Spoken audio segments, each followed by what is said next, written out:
Do we think that's a good idea? No, we do not. We are the Armed Attorneys. Today we are talking about a massive boating incident that caused the residents, all the private gun owners in 4 different counties, to lose all their firearms, ammunition, and accessories. You won't want to miss this, but before we begin, show your support for the Second Amendment by hitting that like button. And today we're talking about an innovative solution, out of the state of Texas. This is House Continuing Resolution number 54, notifying the federal government of the tragic loss of firearms, accessories, and ammunition of all private gun owners in Hunt, Hopkins, and Van Zandt counties, and possibly other counties, in a series of alleged boating accidents. Now, this is a, we'll say, innovative, right? This is very creative. First of its kind continuing resolution out of the state of Texas, filed by Representative Brian Slayton. I think this is I like it. You know what?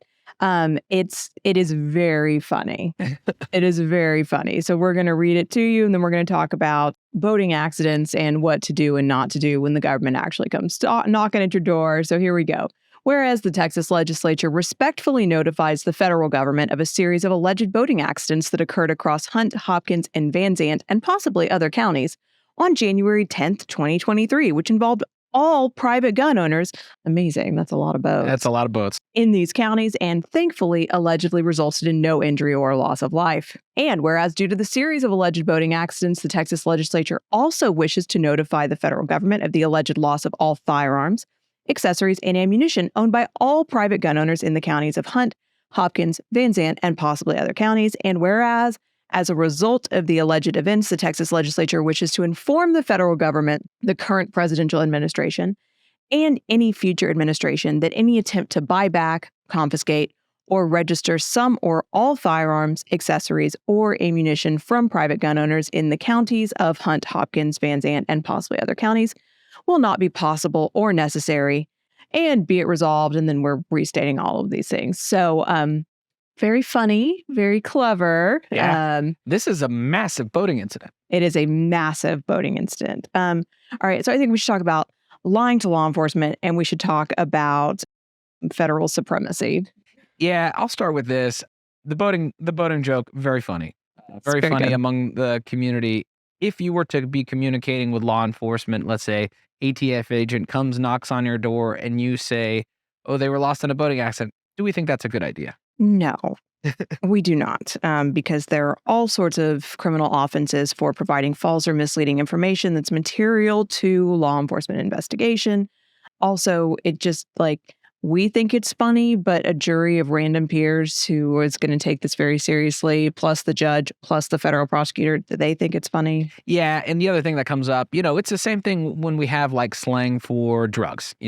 If the police bust a guy who's like, I was selling ice skates, it's like, that's meth. They know the slang. I mean, this isn't going to be news to them, and they'll be able to prove up the slang through an expert or through maybe some of the agents involved have this kind of personal knowledge of the community and how things are discussed. But I would say, importantly, it kind of sets, if in a real scenario, interacting with law enforcement, I mean, it does establish that maybe you're going to be dishonest. And let's say you weren't committing a crime, and then a jury, they persuade a jury that you're being dishonest. I don't like it. No, I don't like it. So it is always the best policy to say nothing, but do not be dishonest. Also, let's talk about federal supremacy. Sure. Because yes, the state of Texas, God bless you, Brian Slayton, can notify the federal government all day.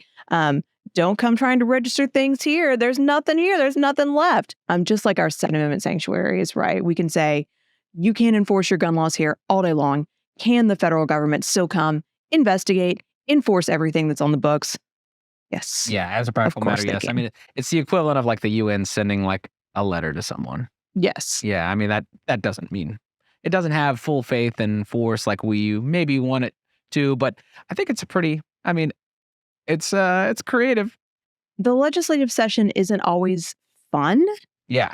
So, it's nice to have something a little fun, breaks up the red flag laws and the trying to strip rights away from 18 to 20-year-olds that's going to populate our next 4 months. Yeah, but I'm interested to see what folks have to say. Do y'all think this moves the ball forward? Do you think it's neutral? Do you think this hurts the movement? I really am interested to see what folks have to say, but we hope you enjoyed this discussion. If you did, consider subscribing, hitting that like button, and help us fight the anti-2A algorithm by sharing this video. And let us know in the comments whether you've lost your firearms in a boating accident. Until next time, we're the Armed Attorneys.